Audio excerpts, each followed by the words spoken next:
मार देंगे गोली सीधे कपार में, हिम्मत है तो प्रदर्शन करके देखिए हमरा बिहार में।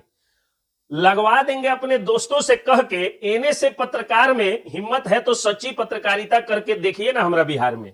जी हां, जब बिहार सरकार का मन बढ़ता है और लोग शांतिपूर्ण ढंग से कानून को साथ में लेकर के और संवैधानिक तरीके से विरोध प्रदर्शन नहीं करते हैं और विरोध नहीं करते हैं सरकार के गलत काम, नीतियों का और तानाशाही रवैये का, तो मन बढ़ते बढ़ते आज मन इतना बढ़ गया है कि आर्टिकल 19A, संविधान की आर्टिकल 19A जो हमें ताकत देती है कि हम शांतिपूर्ण ढंग से बिना किसी हथियार के बैठक या प्रदर्शन कर सकते हैं, उस अधिकार का भी हनन लगातार हो रहा है बिहार में।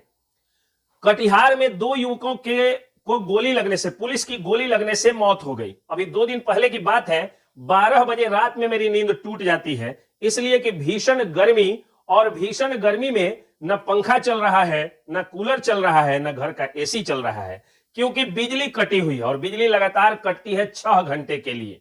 जबकि बिहार में जितना भारी भरकम बिजली का बिल आ रहा है, अगर 2 घंटे के लिए भी बिजली की कटौती हो तो बिजली विभाग को इस भीषण गर्मी में सबसे पहले मैसेज करके सूचना देनी चाहिए कि 2 घंटे के लिए बिजली की कटौती हो सकती है। लेकिन 6 घंटे तक कटौती हो जाती है बिजली में। कभी कभी दिन में 2-2, 3-3 घंटे बिजली गुल रहती है।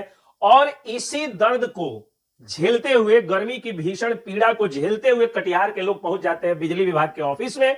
कटिहार का जो बारसोई प्रखंड है, वहां पर लोग पहुंच जाते हैं बिजली विभाग के ऑफिस में, और बिजली विभाग के ऑफिस में जाकर के वो लोग प्रदर्शन करते हैं। जाहिर सी बात है कि प्रदर्शन होगा और लोग बात नहीं सुनेंगे। अगर सरकारी अफसरान बात नहीं सुनेंगे और इतना भारी भरकम बिल, ऊपर से बिजली विभाग की रंगदारी कि किसी का बिजली का बिल ज्यादा भेज देना और उस ज्यादा बिजली बिल को कम कराने के लिए फिर जो है वो कार्यालयों का चक्कर लगवाना, इनके कर्मचारियों का मिसबिहेव, और तरह तरह से जो बिजली विभाग का एक्सटॉर्शन चल रहा है, उस एक्सटॉर्शन के प्रति गुस्सा तो लोगों में था ही। ऊपर से बिजली विभाग के अफसर जब नहीं सुनते हैं तो ये लोग शुरू कर देते हैं पथराव या तोड़फोड़ शुरू कर देते हैं, जो नहीं होना चाहिए, गैर कानूनी है। लेकिन सेक्शन 144 यानी 144 के तहत आप भीड़ को रोकने के लिए जो पर्याप्त कानून है उसका प्रयोग करते हैं। अगर भीड़ नहीं रुकती है, नहीं मानती है, तो फिर 129, 30 और 31 जो धारा है दंड प्रक्रिया की, उस दंड संहिता की, उसके आधार पर आप उस भीड़ को तितर बितर करने के लिए सबसे पहले आंसू गैस छोड़ते, उसके बाद जो है वो वाटर कैनन छोड़ते, उसके बाद जो है वो लाठी चार्ज करते, वो भी पैर पर करते, और तब अगर उधर से गोली बंदूक चलती तो गोली का जवाब गोली से देते, और वो भी गोली पहले वार्निंग के लिए हवा में मारनी है, उसके बाद पैर में मारनी है, और तब उसके अलावा आगे जो करना है सो करना है। लेकिन बिहार की अहंकारी सरकार और सत्ता अपने अहंकार में चूर होकर के, सरकारी नौकरी के गुमान में और अफसरशाही के गुमान में और तानाशाही सरकार का एक अंग होने के, यानी तानाशाही सरकार के कार्यपालिका का अंग होने के अहंकार में ये लोग सीधे गोली मारते हैं कपार में। होता क्या है कि उसके बाद जैसे ही थोड़ा बहुत तोड़फोड़ या पथराव शुरू होता है कि पुलिस ने डायरेक्ट कपार में गोली मारना शुरू किया, और वहीं पर मोहम्मद खुर्शीद नाम के एक युवक की मौत हो जाती है। सोनू नाम के एक युवक की भी गोली लगती है और अगले दिन अस्पताल में उसकी भी मौत हो जाती है। यह घटना हुए लगभग कि 36 और 10 यानी लगभग जो है वो 46 घंटे, 50 घंटे बीत गए हैं, लेकिन उन पुलिस वालों के खिलाफ में कोई भी सख्त एक्शन नहीं लिया गया। ये मन कहां से बढ़ रहा है सो देख लीजिए। जब पत्रकार मनीष कश्यप को जेल भेजा गया, अगर बिहार की जनता उसी समय शांतिपूर्ण ढंग से, पूरे बिहार की जनता अपने बिहार के लाल के लिए उनका समर्थन की होती, जिस तरह से सोशल मीडिया पर कर रही है, उसी तरह से अगर अपने नेताओं विधायकों को पकड़ करके, मतलब उनके पास जा करके और कहती कि इन्हें से हटवाने पर कार्रवाई करिए, तो आज ये दिन नहीं देखना पड़ता। कहानी शुरू होती है जब तेजस्वी यादव जून 2021 में जाते हैं और शिक्षक अभ्यर्थी जो विरोध प्रदर्शन कर रहे हैं और बीच बीच में उन पर वाटर कैनन और पैर, ये आपको जो है वो कमर के नीचे लाठियां चार्ज होती हैं। जब एनडीए की सरकार बिहार में रहती है तो तेजस्वी यादव जाते हैं और जा करके और उन शिक्षक अभ्यर्थियों के पक्ष में जो है वो डीएम को स्पीकर ऑन करके हड़काते हैं।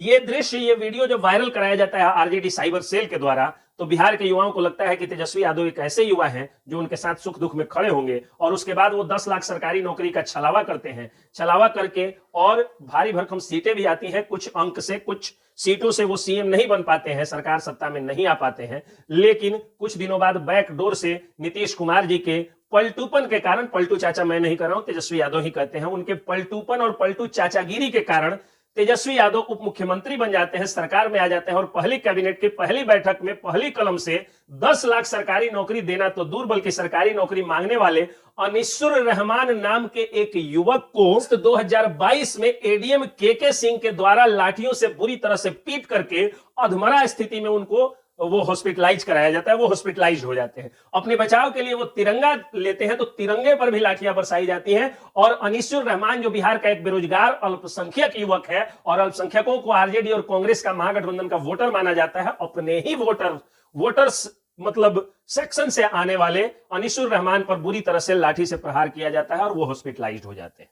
उसके बाद एडीएम के सिंह का एक छोटा सा बाल भी बाका नहीं होता है। अहंकारी सत्ता उस अहंकारी और सरकारी नौकरी और सरकारी अफसरी के गुमान में चूर के सिंह का महज विभाग बदल देती है और एक मलाईदार विभाग से दूसरे मलाईदार विभाग में भेज देती है।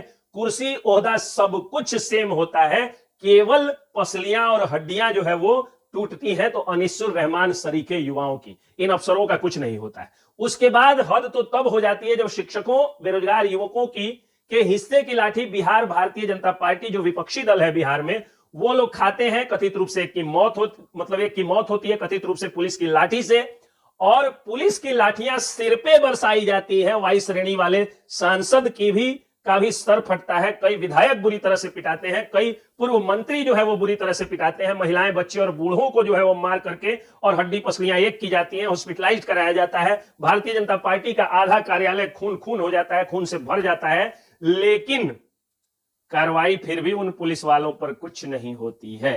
यानी कितना आसान है ना, बिहार में पुलिस में नौकरी पाओ, सरकारी नौकरी के अहंकार में चूर हो जाओ, और सरकारी नौकरी के अहंकार में चूर होने के बाद आम आदमी हो, बेरोजगार युवक हो, चाहे वह जो है हिंदू हो, मुसलमान हो, सवर्ण हो, दलित हो, बैकवर्ड हो या फॉरवर्ड हो, सबको बुरी तरह से मारो, जान ले लो, कपार फोड़ दो, सिर फाड़ दो, हड्डी पसलियां तोड़ दो, और आपकी नौकरी वैसी की वैसी बरकरार रहेगी। तो जब भारतीय जनता पार्टी के नेताओं पर 13 जुलाई 2023 को उतनी बर्बरतापूर्ण लाठियां मारी जाती हैं, एक की मौत हो जाती है लाठी से कथित रूप से, और कई लोग घायल होते हैं, फिर भी कार्रवाई जो है वो कार्रवाई के नाम पर ठेंगा दिखा देती है बिहार सरकार।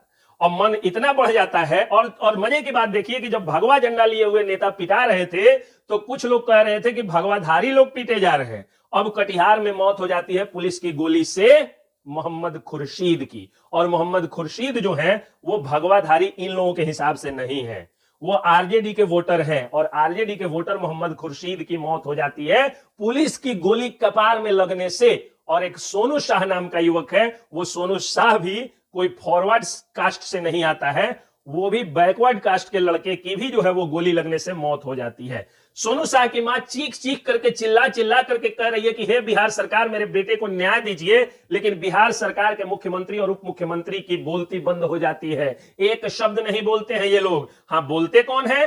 तो ऊर्जा मंत्री महोदय आते हैं और आ करके, और ऊर्जा मंत्री महोदय एक बेशर्म बयान देते हैं, कहते हैं कि बदमाशी लोग करेगा तो पुलिस तो कार्रवाई करेगी। यानी आप अगर बिहार में छोटी मोटी भी बदमाशी करिएगा तो मंत्री जी के मुताबिक बिहार में आपको कपार में गोली मार दिया जाएगा।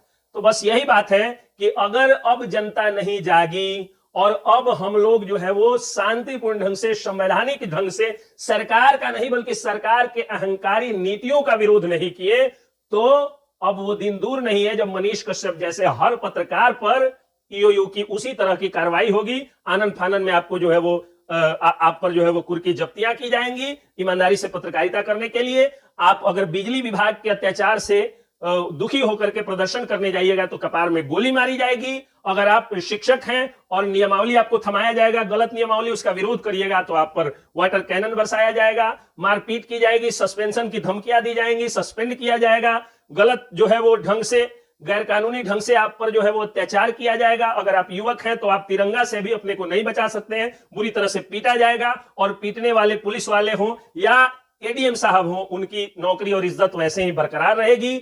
आपको इसी तरह से गोली कपार में मार दिया जाएगा, कार्रवाई के नाम पर ठेंगा नहीं होगा। हो सकता है हमारे इस वीडियो के जाने के बाद कार्रवाई हो जाए, तो अगर आपको कार्रवाई करानी भी है तो गला फाड़ना होगा, चिल्लाना होगा, मीडिया का सहारा लेना होगा, वीडियो वायरल कराना होगा। और अगर आप विपक्षी दल के नेता हैं, कार्यकर्ता हैं या बिहार सरकार का विरोध करते हैं तो आपको लाठियों से मार करके आपकी हड्डी पसलियां तोड़ दी जाएंगी। अब भी वक्त है, आप अपनी आवाज बुलंद करिए और आवाज संवैधानिक तरीके से कानून को साथ में लेकर के बुलंद करिए, ताकि तेजस्वी यादव और नीतीश कुमार की सरकार जो है इन अहंकारी अफसरों पर, जो अफसरशाही के मद में चूर हो चुके हैं, उन पर कड़ी से कड़ी कार्रवाई करे। तो हम लोग फिर से आपकी सरकार बनवा देंगे। अगर ये अहंकारी अफसर आपसे कंट्रोल नहीं होते हैं, ये तानाशाह अफसर आपसे कंट्रोल नहीं होते हैं, तो फिर हम यही समझेंगे कि आप खुद ही बहुत बड़े तानाशाह हैं और सत्ता पलटते देर नहीं लगती है। ये सत्ता किसी की जागीर नहीं है। अगर तेजस्वी यादव जी को जागीर में सत्ता मिली है, यानी वंशवाद की अगर वो पैदाइश है, तो आप भी चेत जाइए, क्योंकि हम राजतंत्र के निवासी नहीं है, हम भारत के लोकतंत्र के निवासी हैं। जय हिंद, जय बिहार।